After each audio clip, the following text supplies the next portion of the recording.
Hello. Nice to meet you, Federica. Nice to meet you. And I have to say that I'm kind of proud to have you here because you are working on the really nice organization, which name is? Women in Games. Right. Okay. So can you first start to talk about you? Who are you? Sure.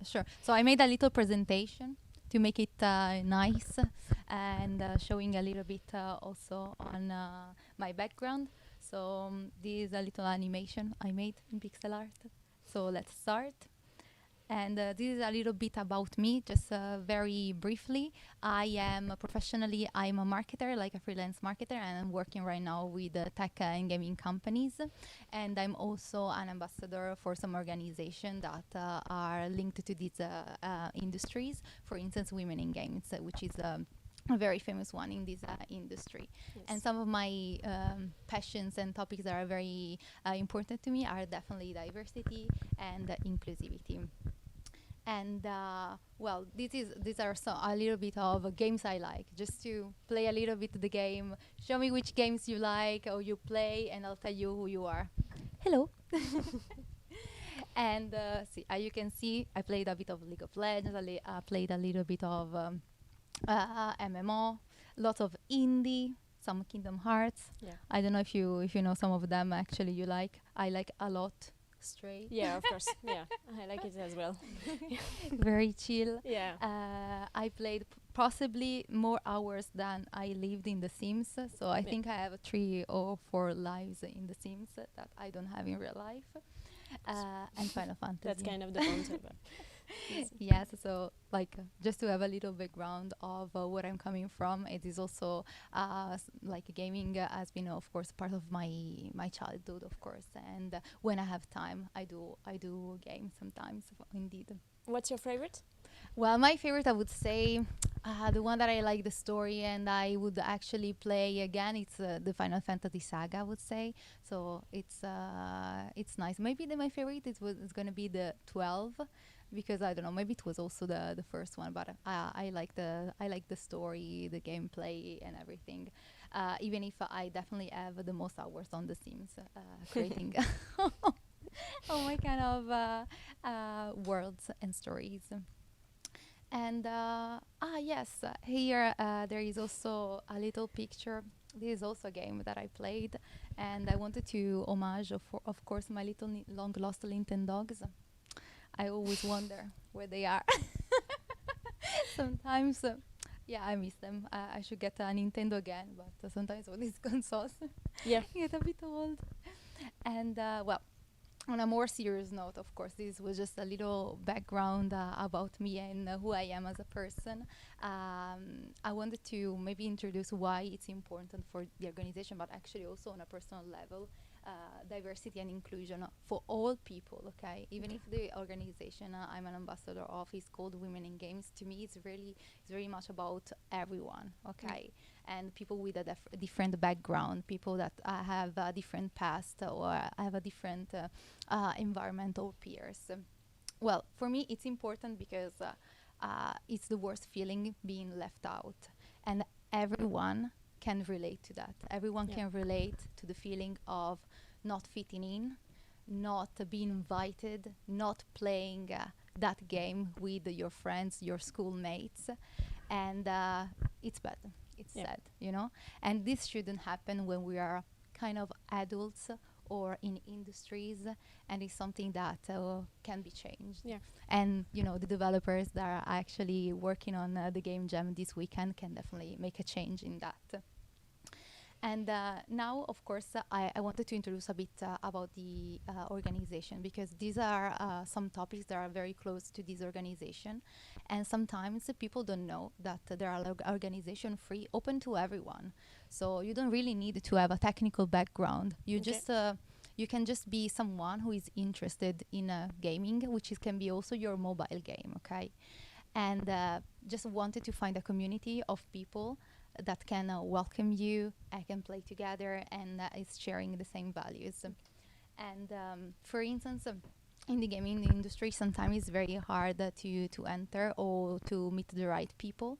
And this kind of organization organize very often sort of careers and networking, also in partnership with companies and institutions, where people can definitely see the name of someone, maybe adding them on LinkedIn, trying to network, trying to gather more information about their school or maybe their programs, or maybe if there are like some kind of open positions. And this is one of them. At the base of the values of the organization, there are definitely the fact that we reject the gender discrimination, exploitation, bullying, and harassment of people in every form or settings. As I said, it's very broad. Yeah. So Okay. it's not just as if you identify yourself as a woman. And why is this important? Because if you see, there are like some trends and there are like some challenges specific to the gaming industry. From this survey that I collected, in fact, the developers themselves say that the 45% of developers say that there are like unequal opportunities in the industries. So from studios, there are like some challenges in trying to find in the talents, but at the same time, within the studios, there is a sort of a challenge in terms of diversity and also career development, or actually even bigger problems that we will see very briefly later on. And these challenges, especially on in background and diversity, are a bit weird, because if you see here, we can say from this graph that I made that almost 80% of the games are made by men, or people identify themselves as men. 22% by people that identify themselves as women, and just 2% didn't disclose their identity. So we can see, as I said, like why and where they're coming from in terms of challenges, in terms of who is making what and why this is happening. Maybe, as we were discussing just briefly before, it's definitely something that comes from the high school, so the background, something that is maybe cultural, and how to tackle that. Because there is definitely space for that. If you see, in fact, this, I don't know if it is surprising to you, but the market itself, the audience of players, is almost half and half. So there are women playing. There are lots of women playing. Almost as much as men. So yeah, indeed. So we're definitely like a kind of half and half. And indeed, there are like some genre of games that are played more by women or men, but there is very linked maybe to the specific game. But in general, like gamers are, it's a pretty varied and diversified market. And this is, of course, is interesting because the audience is like that of the players, but the developers are not. And if you see, I collected some headlines of some problems that can be present in the gaming studios, and actually also in gaming communities, which are like some issues that are also transferred to the working environments, are very much linked into maybe some kind of harassment, problem into also like disclosing their voice of just playing normally. And this is not fair from that point of view, because doesn't foster, as we said before, like the environment in which people can just feel safe in gaming, in disclosing who they are, and also maybe actually entering that industries. Yeah, and I can understand why some women disguise themselves as with some kind of men pseudo to not reveal their gender. Indeed, and this is very much related to the. But that's a shame. Yes, indeed, to the like their identity and their gender. But as I said, it's really much like diversity in general, because you can see it comes in all forms. I put a little graph here that says that diversity and accessibility in game as developers, but also as in institutions, comes in different shapes. So it's about accessibility and inclusion indeed, about age, it's cultural, it's related to your race, your gender, and so on and so forth. So these were like the challenges, that we can see in the industry as a whole. So, maybe you can ask, what can we do? What can we do to tackle that? And there are like some solution indeed. I divided the possible solutions in as actions that studios can take, but also developers. So if you're creating a game, you can definitely introduce this practice early on in your game development. So first, for studios. For studios, I think it's very important that the management and the leaders are educated and are willing to tackle the problem and to acknowledge that sometimes. So are willing to acknowledge that the industry has a problem, and they want to raise awareness on that. They partner with organization.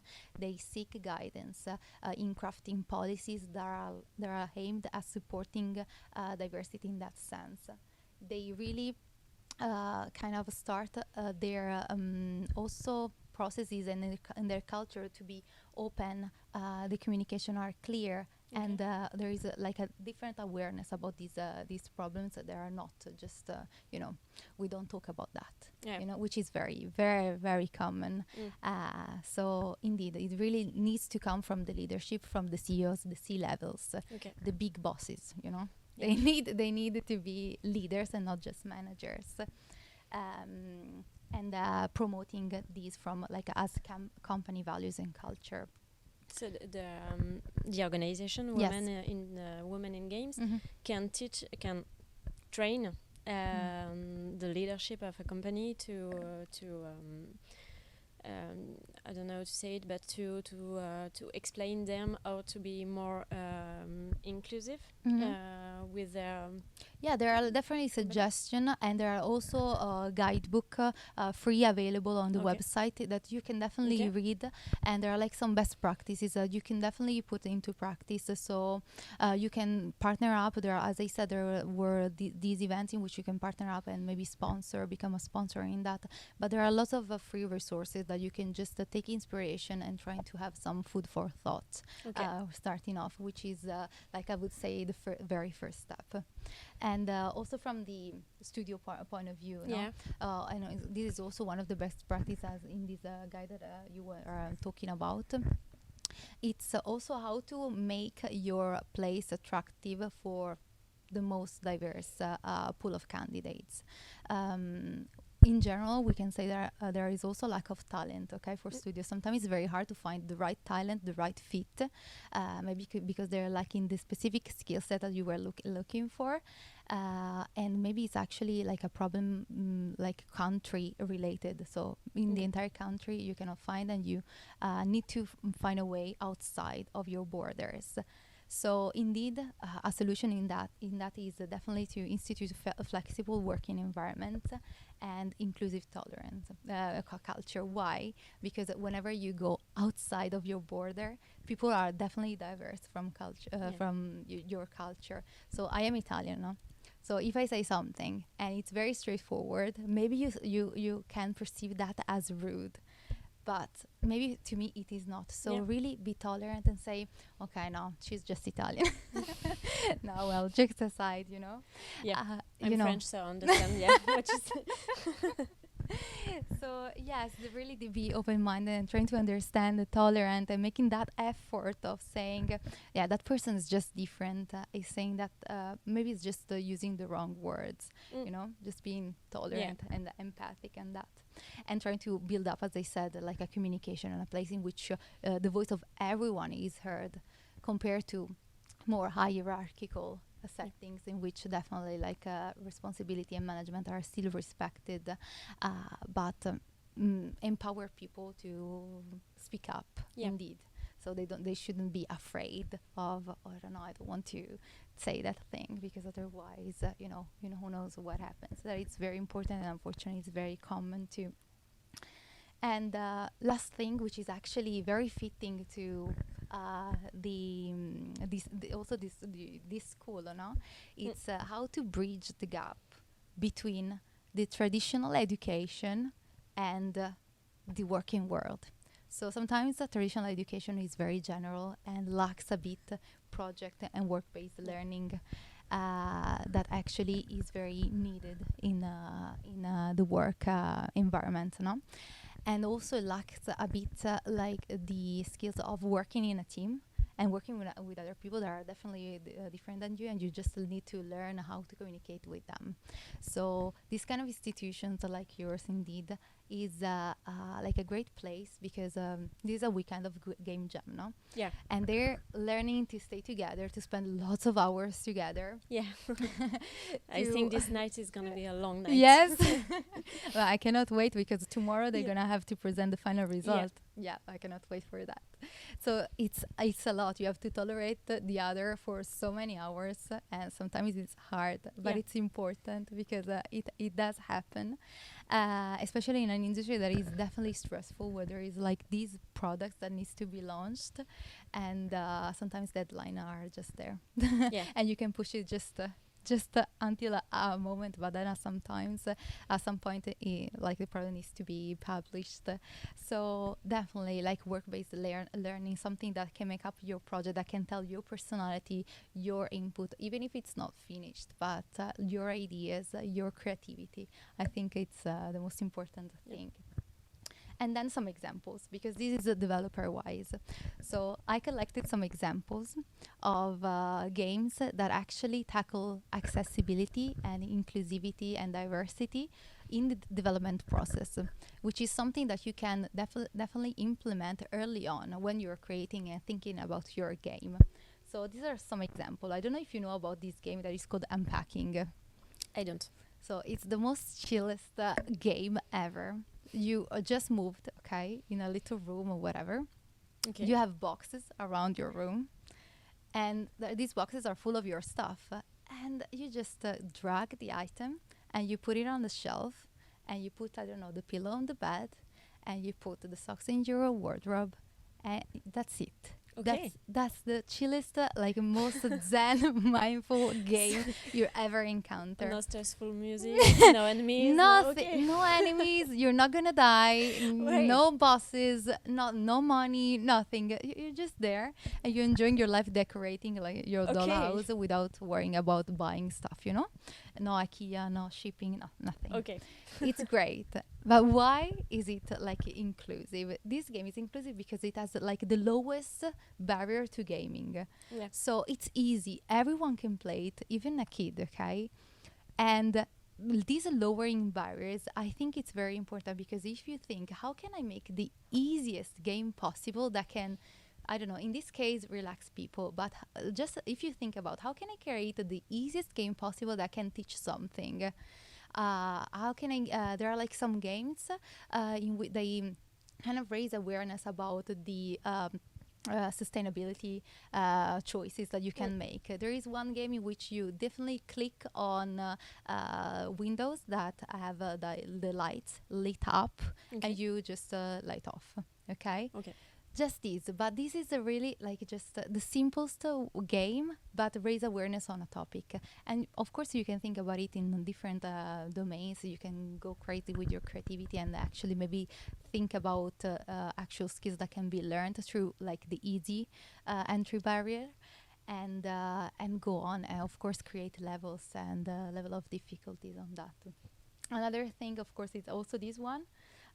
This chicory is actually also like a kind of zen, mindful kind of game in which you simply color your book, mindful, and you game to relax. Another one is, of course, the Life is Strange Through Colors, but it's more in the theme and the topics that it tackles, so that it's more inclusive, because the characters within the game, without spoilers, of course, it's about definitely seeing the feelings of the others.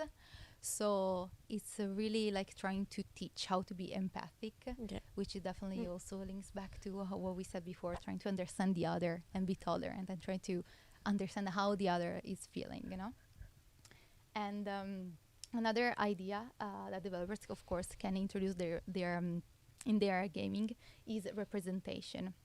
Representation comes in many forms, and can come, of course, into like some addition, customization you can create to your character.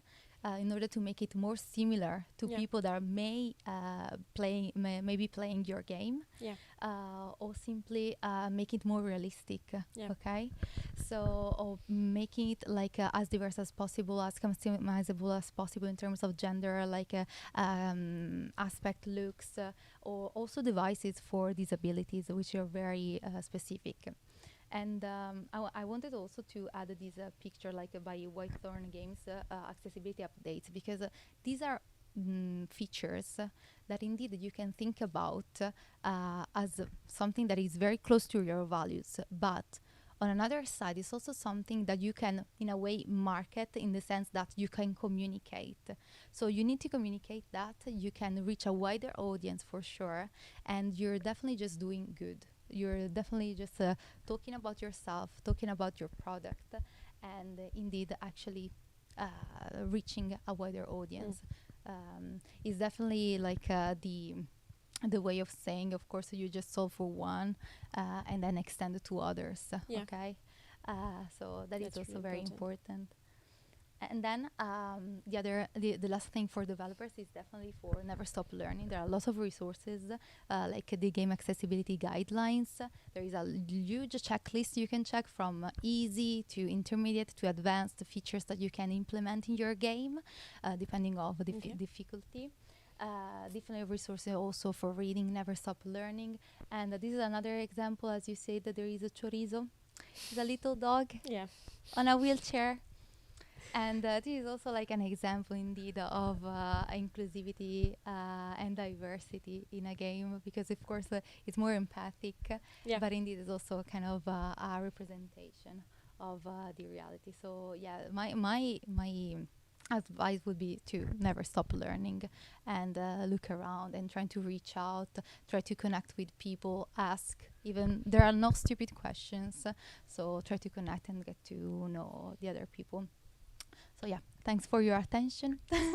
Thank you. That was my little presentation. That was really, really interesting. And I have some questions for you. Okay. If it's okay. Go. Yeah. Shoot. So the woman in game organization. Yes. It's not only for developer or for studio. If it's for everyone around the game world. Yeah, no, that's a good question. So it's definitely for anyone. So I was like in the community even before, being in that professionally, because as long as you have this passion or this interest, the idea is that everyone is welcomed. Okay, so yes, it's definitely for anyone, and no one is left behind. It's really like fostering this idea of inclusion. So you don't really need to have a technical background. You don't need to be a game developer. You don't need to be like any kind of a genius or hardcore esport professional player. No.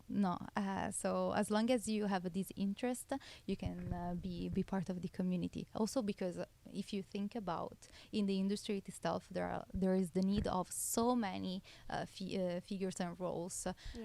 We need people in HR, in communication, in marketing.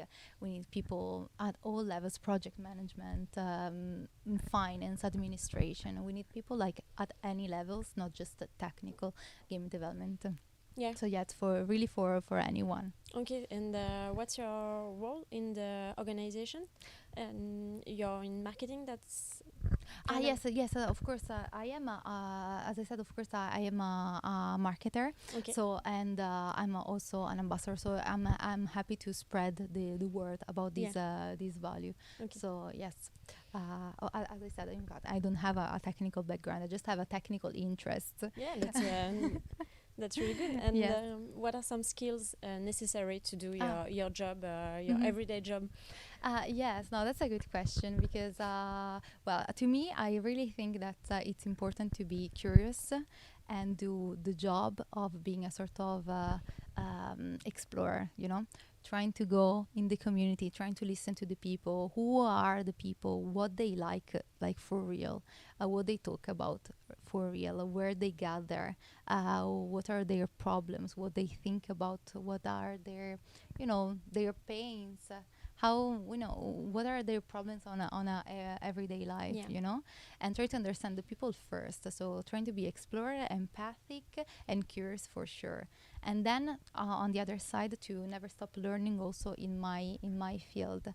So there are always technical skills that you can learn, and they never stop. You can be more analytical, more technical. You can branch out, of course, and be more into website or analytics, or you can definitely be more into communication and dissemination of messages. It really depends also on your likes, your background, your personality in a way. But I would say definitely like having this curiosity of trying to learn and to listen to the people, and then trying to mix that curiosity with some technical skills. Okay. And what are the steps to if someone wants to seek advice or to branch out in this industry? Do you have some advice to give them? What are the steps to indeed.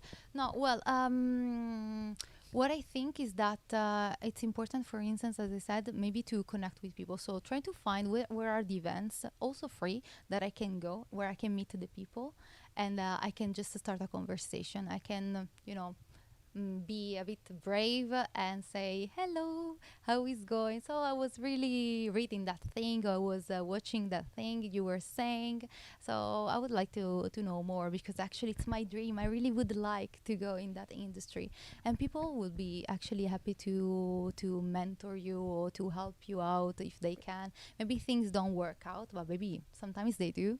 And so just be brave. I know that it's hard when we are behind our screens. It's very comfy. But just be brave and try to go over your comfort zone. It's something that I always try to do. I always try to do things that challenge me, that scare me to death. But sometimes they do, I do well. Sometimes I do very bad. But at least I said, at least I try something new, So definitely, trying to seek out mentorship. As I said, actually here I have some of my content, of course. If people want to contact me, or they can join the Discord of Women in Games. They can join organization, communities. They can also come to institutions and schools like La Horde.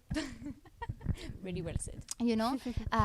Where are like actually places in which you can connect and see the people. You can just go to open days and ask a question. So very, very much be proactive. And in terms of skill, really trying to understand what are the needs of the market you're tackling, the people, the audience, and trying to build also a sort of portfolio of case studies. Even maybe not really project that were like professional in a way. You were like paid, but indeed like some ideas, some case studies that you came up with, do something, and once again case work-based learning in a way. Definitely. And last question. As an ambassador of women in games, what is the thing you like the most in your job? Well, in general, the things I like the most is just being surrounded by people that are creative. Okay, they're creative and they like to find way to solve their problems creatively.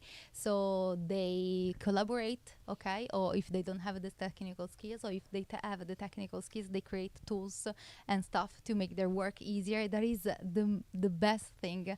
I really get inspired because there are always people that are so better than you, and you're like, how do you do that? Do you do? And it is really an inspiration for me. And there is the best thing, I would say. So being surrounded by creativity and a place in which you can try as much as possible, even if some things maybe in any work, difficult, to try as much as possible to add a little bit of creativity, make things a bit easier, or try to trick your mind into making that thing a bit, more enjoyable. So creativity first, I would say. Okay. Yes. Great. Okay.